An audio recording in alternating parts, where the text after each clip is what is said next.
Abacuque, capítulo de número 2.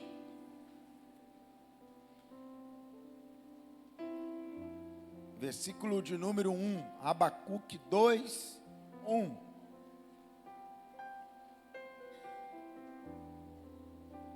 Quantos acharam, diga amém. Estarei na minha torre de vigia, ficarei na fortaleza, e vigiarei para ver o que Deus me dirá, e que resposta eu terei à minha queixa. O Senhor me respondeu e disse: escreva a visão, torne-a bem legível sobre tábuas, para que possa ser lida até por quem passa correndo. Porque a visão ainda está para se cumprir no tempo determinado. Ela se apressa para o fim, e não falhará, mesmo que pareça demorar. Espere, porque certamente virá, não tardará. Coloque a sua mão sobre o texto sagrado, vamos falar com Deus. Pai, esta é a tua palavra, ela é fiel e ela é digna de toda aceitação. Senhor, fale os nossos corações, estamos submissos à tua voz, à tua palavra. Fale aos nossos corações, o vaso é de barro, mas está na mão do olheiro. Fale aos nossos corações, em nome de Jesus, amém. Amados irmãos, Abacuque profetizou em momentos mais difíceis da história de Judá. A violência, a corrupção, a injustiça, a idolatria havia tomado conta da nação. E diante desse cenário tão ruim, o profeta começa a se queixar. Eu não li todo o texto, mas se você ler o capítulo 1, capítulo antes, ele começa a fazer algumas perguntas e questionamentos, porque Deus parece estar em silêncio diante de tanta maldade. Ele entra em crise. Maldade, corrupção, violência, e Deus estava em silêncio.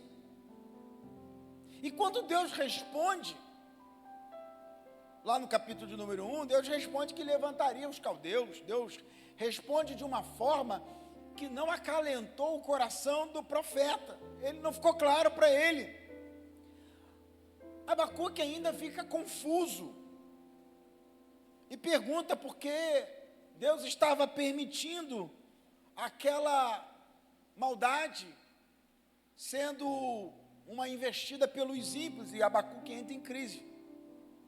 E já no capítulo 2, Abacuque muda a sua postura. Ele para de reclamar. Ele para de se queixar. Ele para de murmurar. E aí Abacuque toma uma decisão espiritual. Em vez de ele ficar questionando a Deus, murmurando, reclamando, diz o texto que ele sobe até a torre de vigia para esperar uma resposta do Senhor. Ele mudou a postura espiritual.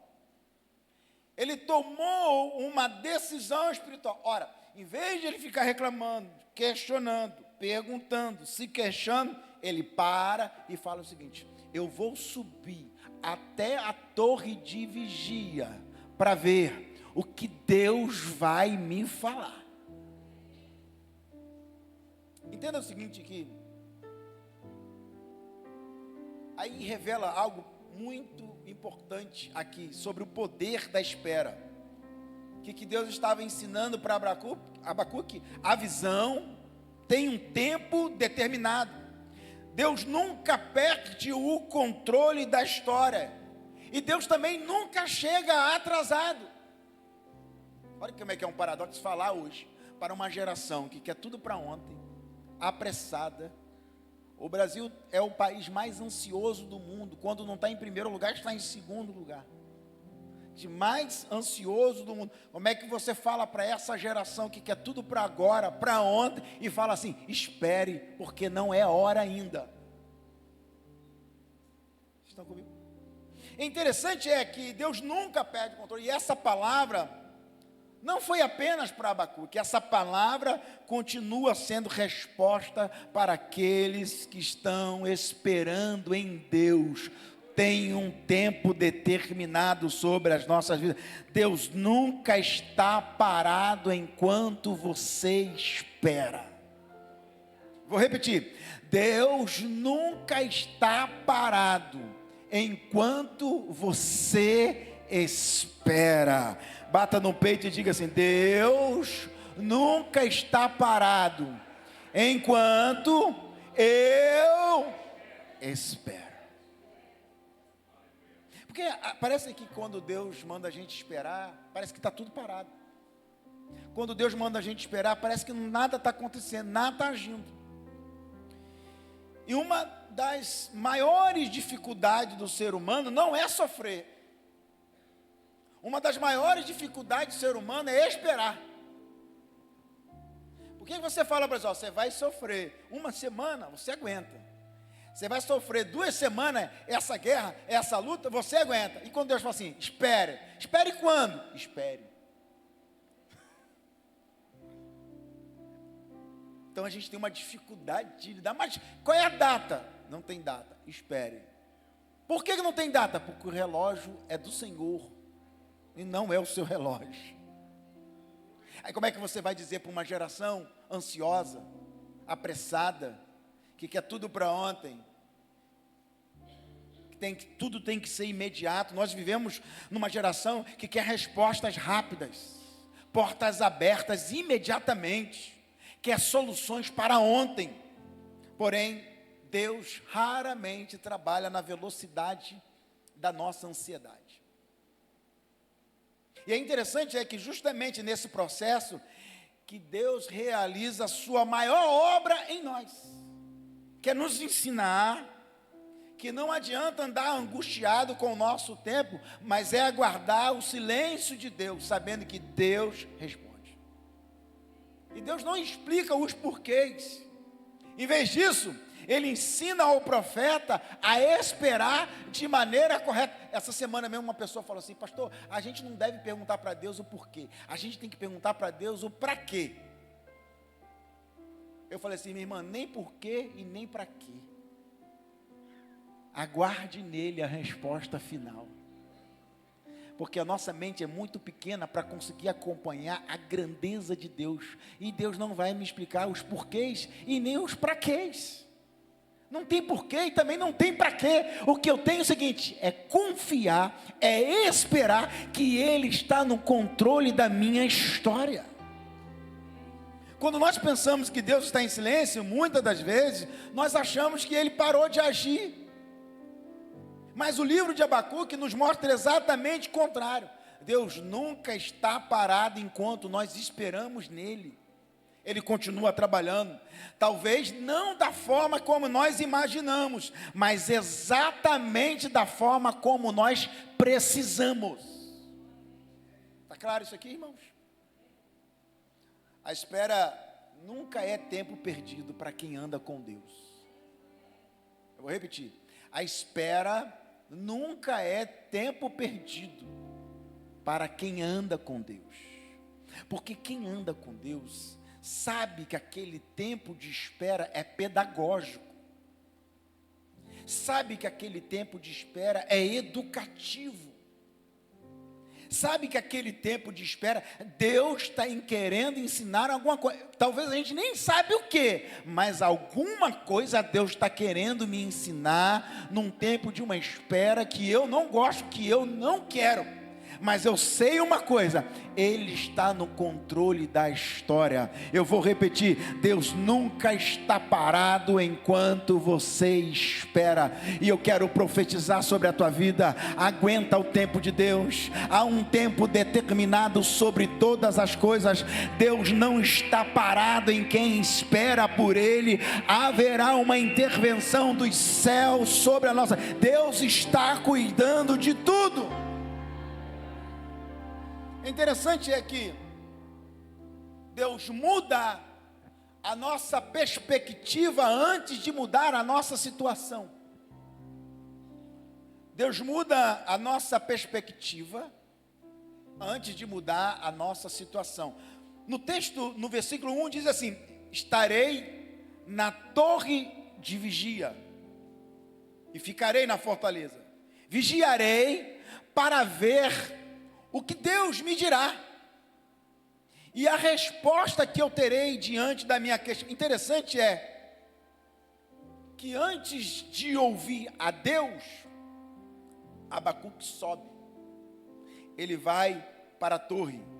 A torre de vigia era um lugar elevado onde o vigia conseguiria enxergar muito mais longe do que aquele que ficava no vale. Então ele teve que subir para a torre de vigia para ouvir a voz de Deus. Por isso que muitas das vezes nós fazemos reuniões de oração e a gente tem esse cacuete, né? Essa gira. Olha, estou na torre de vigia. Quer dizer, estou orando. Eu estou subindo para a torre de vigia para ouvir o que Deus vai falar. Geralmente o evangeliquez, né? É o cacuete evangélico, é a nossa mania de falar: e aí, como é que você está? Estou na torre de vigia, eu estou orando. Eu subi a torre de vigia para orar, para buscar a direção de Deus. E aí tem um detalhe que é um significado espiritual. Antes de Deus responder ao profeta, ele muda o lugar aonde ele observava a vida. Ele não estava na torre, ele estava lá embaixo. Então, antes de Deus cumprir uma promessa, ele fala assim: sai daí e vem para a torre de vigia, porque daqui você consegue enxergar melhor. Daqui você consegue ouvir melhor e enxergar melhor. Quem está comigo, diga amém. Então existe um detalhe muito bonito aqui. Ele fala: vigiarei para ver o que Deus me dirá. Dois verbos interessantes. Eu vou subir para ver o que Deus vai me falar. Por que ele fala assim, ó? Eu vou subir para ver o que Deus me dirá. Porque quando você ouve, Deus muda a sua visão. Então ele sobe na torre de vigia. Eu vou ver o que Deus vai me dizer. Sabe por quê? Porque quando você ouve a voz de Deus, Deus muda a sua visão. Então, antes de Deus cumprir uma promessa na sua vida, primeiro Ele vai mudar a sua visão. Não existe mudança de realidade sem mudança de visão, sem mudança de perspectiva. Então o que Deus faz? Deus muda primeiro a visão do profeta antes de mudar toda a situação. Quem está recebendo essa palavra? E eu quero profetizar aqui nessa noite. Vamos subir para a torre de vigia aqui nessa noite. Hoje é uma noite que nós vamos subir na torre de vigia para ouvir a voz de Deus, para buscar a presença de Deus. O que nós vamos pedir? Senhor, eu quero a tua resposta aqui nesta noite. Eu quero ouvir a tua voz. E quem ouve a voz de Deus muda a sua visão. Meu Deus do céu, quem recebe esta palavra? Você que está aí na galeria, você que está aqui embaixo, eu quero profetizar. Deus está nos convocando aqui hoje para subir na torre de vigia, para ouvir a sua voz. Quem ouve a voz de Deus tem uma visão diferente, tem um coração diferente, tem uma mentalidade diferente. Quem vem comigo aqui nessa noite, levante a sua mão, solte o grito de glória a Deus, porque é uma palavra liberada. Há uma palavra dos céus aqui hoje. Isso nos ensina que a palavra de Deus produz uma nova visão. Diga comigo: a palavra de Deus produz uma nova visão. Então, primeiro, Deus nem sempre vai mudar as circunstâncias. Ele vai mudar a nossa perspectiva, Ele vai mudar a nossa visão. Enquanto estamos no vale, o que a gente enxerga no vale? Só problema, só guerra.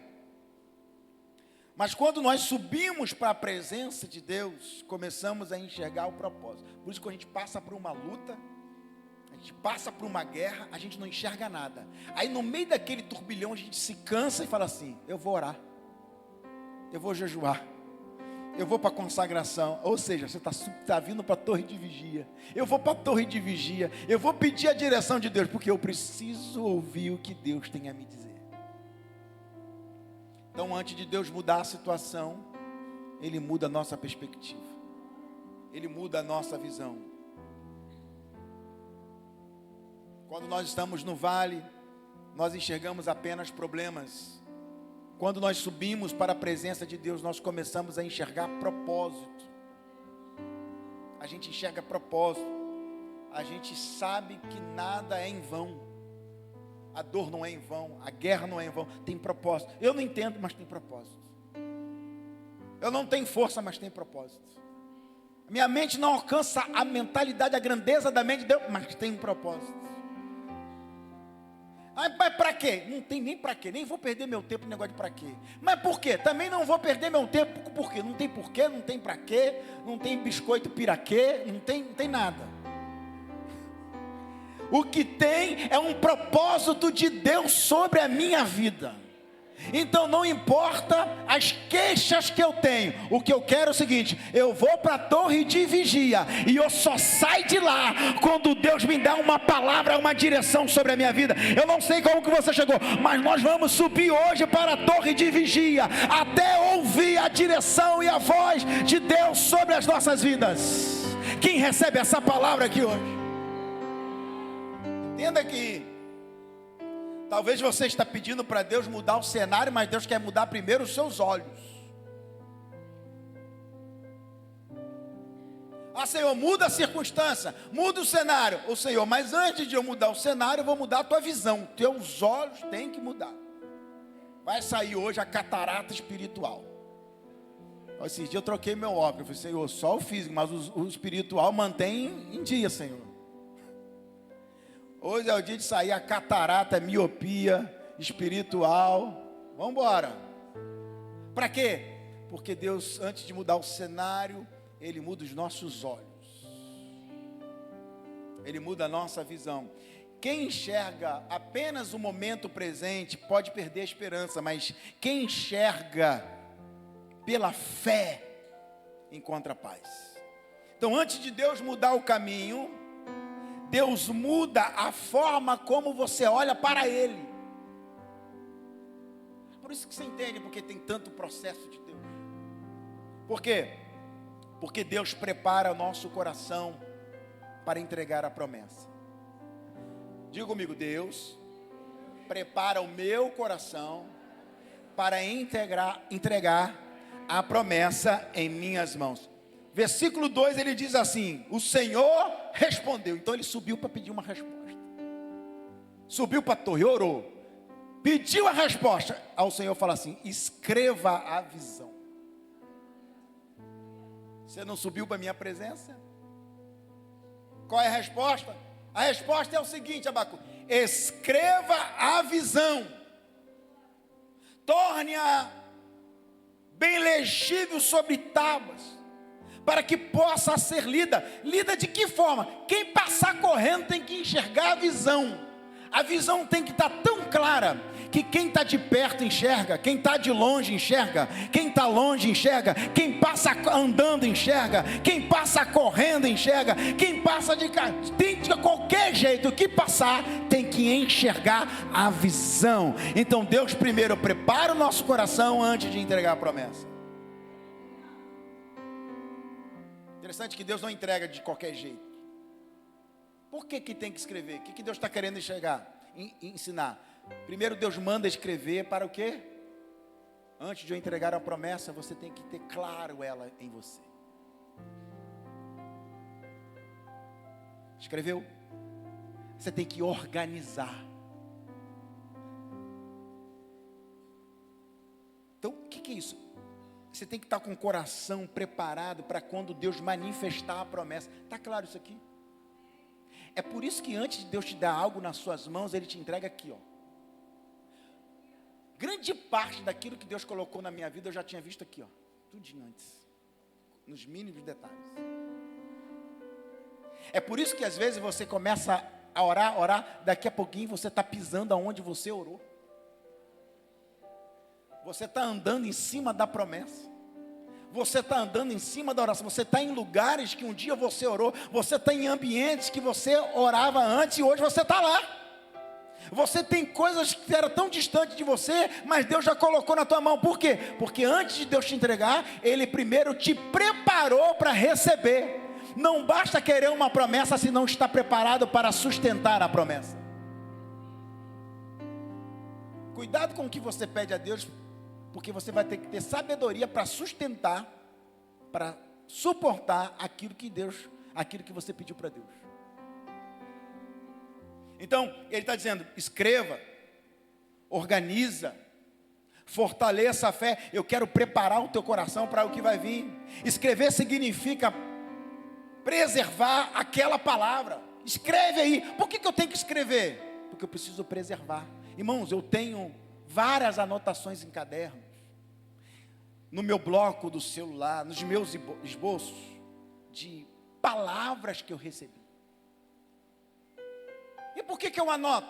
Por que às vezes eu gravo palavras que eu recebi, que eu guardei, de homens de Deus, mulheres de Deus que me entregaram? Por quê? Porque tem que estar claro, eu preciso preservar aquela palavra. Escrever é organizar, é preservar, é lembrar daquela palavra e permanecer firme naquela palavra, enquanto ela ainda não acontecia. Então eu guardo aquela palavra, preserva, mesmo que não tenha acontecido. Deus sabe que algumas bênçãos só podem ser entregues quando o caráter está preparado para sustentar. Deus sabe que algumas coisas Ele vai nos entregar para nos preparar, e tem outra que Ele vai nos entregar só quando a gente estiver preparado. Porque não adianta Deus te dar algo se o caráter ainda não tem estrutura para sustentar. Talvez você está pedindo a Deus algo e Deus fala assim, mas você não tem um coração ainda para sustentar. Mas eu quero, então eu vou preparar o teu coração para receber. É por isso que teve coisa que você pediu para Deus e falou assim, entrei num vento. Claro, para você receber, você precisa estar treinado para sustentar. Aí você faz algumas orações, me dá, eu quero. Claro, você vê a vida dos outros e acha que foi fácil, mas você não sabe que a bênção que você está pedindo, que o outro tem, o preço que essa pessoa pagou, porque você só está olhando o palco. Você não sabe dos bastidores daquela guerra, daquela conquista. Então, você confunde o palco com os bastidores. Você não sabe o preço. A oração na madrugada, às 3 horas da manhã, noite sem dormir, calúnia, difamação, todo tipo de maldade, todo tipo de mentira, todo tipo de perseguição que a pessoa teve que suportar, teve que amadurecer para conseguir ficar de pé, sangrando, sofrendo, ainda manter de pé a promessa em sua vida. Aí você olha, é fácil. Agora entenda, imagina, José esperou 13 anos para o cumprimento da promessa. Davi foi ungido rei, depois voltou a cuidar de ovelha. Ele não foi ungido rei e se tomou posse de rei no outro dia, não. Foi ungido rei e voltou. Moisés passou 40 anos no deserto, antes de conduzir Israel. Tempo de espera. Entenda, espera nunca foi um desperdício. Espera é preparação. Nunca foi desperdício, foi preparação. Talvez você está pedindo uma porta aberta, mas Deus está formando uma pessoa capaz de permanecer depois que essa porta se abrir. Redobre sua atenção aqui. Você está pedindo para Deus abrir uma porta, e Deus está mais preocupado com outra coisa. É se você vai permanecer depois que essa porta ficar aberta. Porque eu conheço pessoas que pediu para Deus abrir a porta, Deus abriu a porta, e depois que Deus abriu a porta, não permaneceu. Então, mais do que pedir para Deus abrir a porta, é quem é que vai ser você. Quem será de cada um de nós depois que Deus abrir a porta? Então entenda que existe bênção que destrói quem não foi preparado para receber. Então entenda, Deus está mais interessado em quem você vai se tornar do que apenas aquilo que você deseja receber. Vou repetir. Deus está mais preocupado em quem você vai se tornar do que preocupado apenas com aquilo que você está mais preocupado em receber. Você está preocupado em receber algo e Deus está preocupado em quem vai ser você depois. Ou quem você está se tornando ao longo do processo. Por isso que você fala assim: pastor, eu orei para Deus abrir uma porta, eu orei para Deus operar um milagre, eu orei para Deus cumprir uma promessa, eu orei para Deus me dar uma bênção, entrei num vento.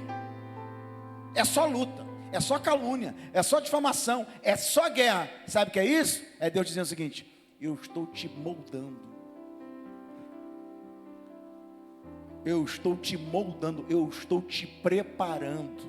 Não existe promessa sem estar preparado para a promessa. Você canta Deus de aliança e Deus de promessa. Você canta Deus de obra completa, mas você esqueceu, para isso acontecer na tua vida tem um processo, tem um molde, tem uma moenda, tem um detalhe de Deus, tem uma preparação. Mas eu quero dizer, vale a pena esperar em Deus. Vale a pena descansar em Deus, vale a pena suportar todo o processo de preparação. Entre pagar o preço de ficar longe do projeto de Deus, é melhor pagar o preço de estar na direção do projeto de Deus. Entre sofrer longe de Deus, eu prefiro sofrer debaixo da bênção de Deus. E eu quero profetizar aqui: aguenta mais um pouco, é um processo, é uma moenda, tem um tempo determinado, vai permanecer de pé sim, aguenta o tranco, Deus vai cumprir algo extraordinário, seja preparado. É Deus moldando o teu coração, é Deus moldando o teu caráter, para sustentar aquilo que Ele está liberando sobre a tua vida. Alguém recebe essa palavra aqui hoje? Pode dar o seu glória a Deus. O preparo é parte da promessa. Diga comigo: o preparo é parte da promessa.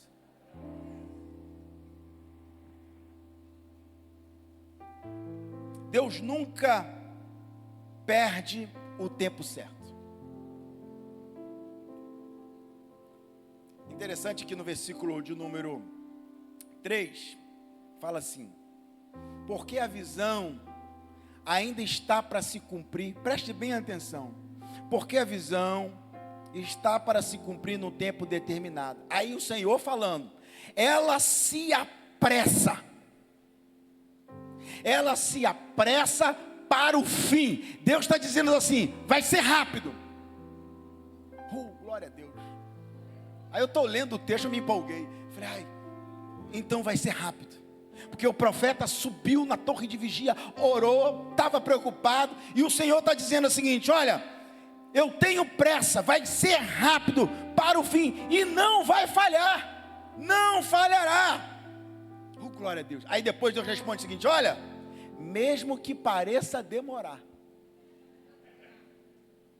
Glória a Deus. A Bíblia é rica de detalhes. Aí eu digo assim: olha, mesmo que pareça demorar. Aí vem o Senhor e fala assim: espere.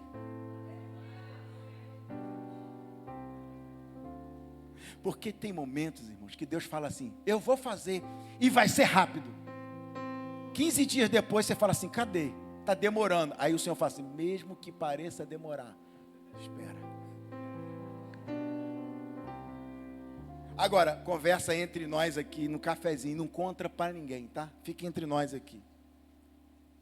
Você já reparou que a gente desiste quando está pertinho de acontecer algo? Você já reparou que a gente quer parar, quer desistir, justamente no finalzinho de algo muito lindo que Deus... Você aguentou tudo, aí chega no final você quer entregar os pontos.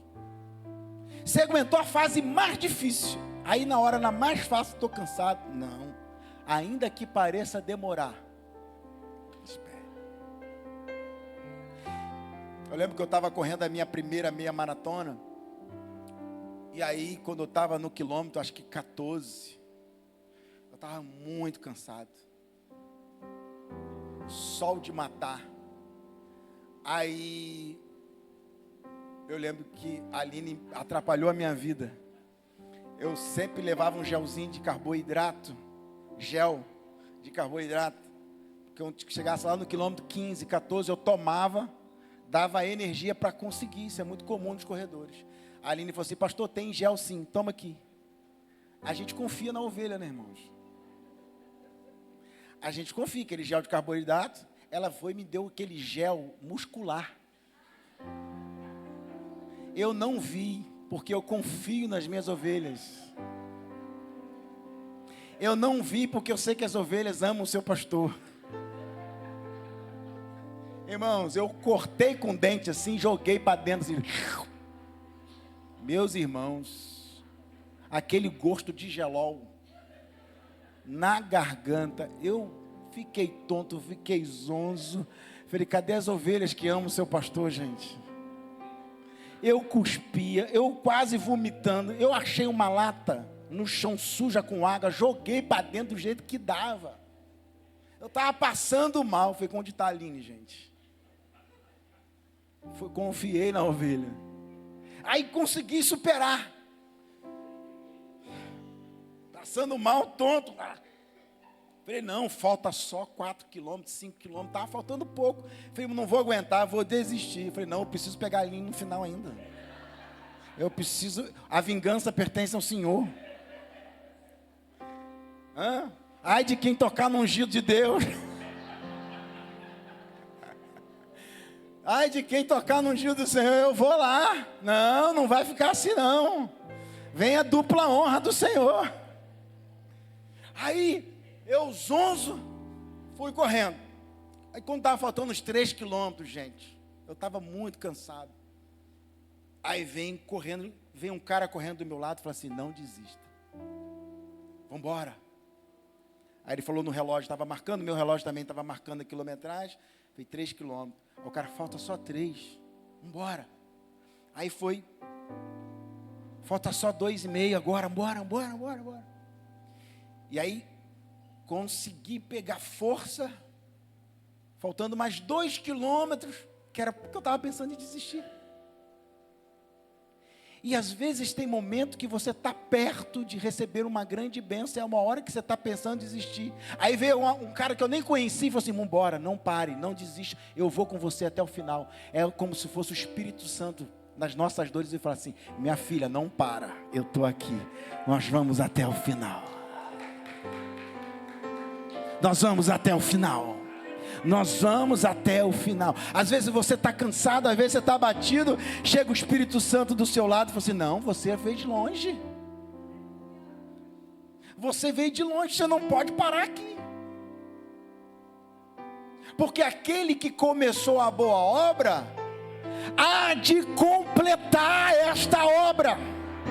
E eu preciso profetizar sobre a tua vida, você não vai parar, porque aguenta mais um pouco. O texto está dizendo, o Senhor se apressa para o fim, e Ele não vai, ainda que pareça demorar, espere, porque certamente virá, e não tardará.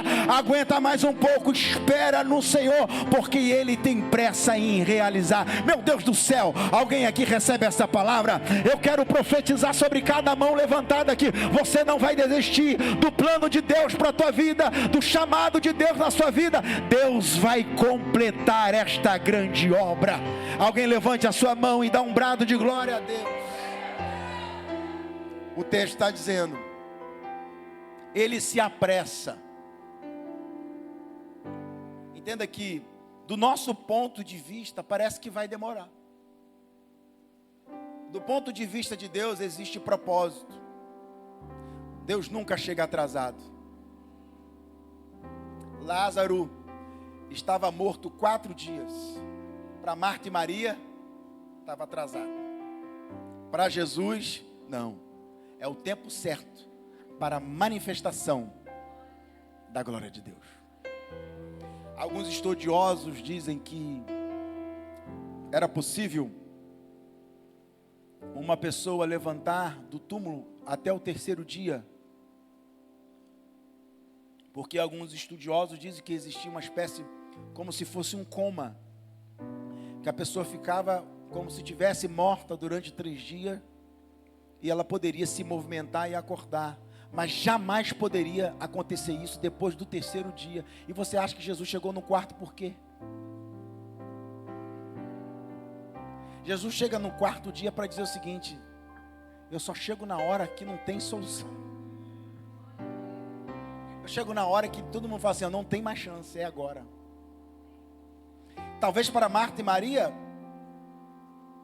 talvez não, elas disseram isso, porque o senhor chegou agora, já está 4 dias, já cheira mal, está atrasado. Mas para Jesus era o tempo perfeito para manifestar a sua glória. Abraão pensou que Deus estivesse demorado, mas Isaac nasceu exatamente no tempo estabelecido. Para Abraão e Sara não tem condições, já passou muito tempo. Irmãos, Jesus veio ao mundo na plenitude dos tempos. Nada aconteceu antes e nada aconteceu depois. Tudo aconteceu exatamente quanto Deus havia determinado. Talvez hoje você esteja vivendo um capítulo da tua vida que está tudo em silêncio. Mas o silêncio de Deus nunca foi abandono. Muitas das vezes é preparação. Enquanto você espera, Deus continua organizando aquilo que os teus olhos ainda não conseguem ver. E não é esperar reclamando. Não é esperar murmurando. É esperar na torre de vigia. Vocês estão conseguindo entender essa parte? Não é esperar reclamando de tudo. Não é esperar murmurando de tudo. Não é esperar reclamando. Porque tem gente que fala assim, o Senhor, espera, aí para de orar. Para de subir um monte, para de se consagrar, para de ler a palavra, para de vir no culto. Porque acha que esperar é abandonar tudo. Não, espera na torre de vigia. Espere na torre de vigia, espere na presença de Deus, e espere orando, espere jejuando, espere se consagrando, espere na sala de oração, espere aqui nas 12 horas de oração, espere na quinta da vitória, no domingo, espere na presença. Meu Deus do céu, eu quero profetizar aqui, você vai ter que confundir o inimigo vai olhar, agora ela para, agora ele não, agora que ele vai orar mais do que antes, ele vai esperar, mas ele vai esperar na torre de vigia. Ele vai esperar na presença do Senhor. O relógio de Deus nunca marca atraso. O relógio de Deus marca propósito. O relógio de Deus não marca atraso. O relógio de Deus marca propósito. Enquanto você espera, Deus está organizando aquilo que os teus olhos não conseguem enxergar. Porque quando você chegar lá e enxergar, o cenário está pronto. Enquanto você conta os dias, Deus organiza os detalhes. Por quê? Talvez você chegou hoje se perguntando, Senhor, por que ainda não aconteceu aquilo que eu pedi? Por que não aconteceu aquilo que orou? E a resposta do Senhor está dizendo o seguinte: a visão ainda está no tempo determinado. Por que não aconteceu? Porque ainda está no tempo. Um tempo determinado. Deus nunca está parado. Enquanto você espera, Ele está mudando a sua visão. Enquanto você espera, Ele está preparando o seu coração. Enquanto você espera, Ele está organizando o tempo certo. Então o que eu faço? Continue orando, continue jejuando, continue servindo, continue adorando, continue sendo fiel. Porque quando a promessa se cumprir, você perceberá que Deus sempre esteve trabalhando o tempo todo. Quem aprende a esperar em Deus, descobre que nenhuma estação de espera é desperdiçada nas mãos dele. Nada é desperdício. Apóstolo Paulo chegou a dizer: eu aprendi a viver contente em qualquer situação. Sei estar batido, sei a padecer necessidade, sei viver na escassez, mas sei também viver na na bonança, ou seja, em todas as formas eu fui instruído a viver, e tudo é aprendizado, tudo é propósito, tudo é tempo determinado, não tem porquê, não tem para quê, tem propósito. Eu quero orar com você. Deus nunca esteve parado. Isaías 40:31, mas os que esperam no Senhor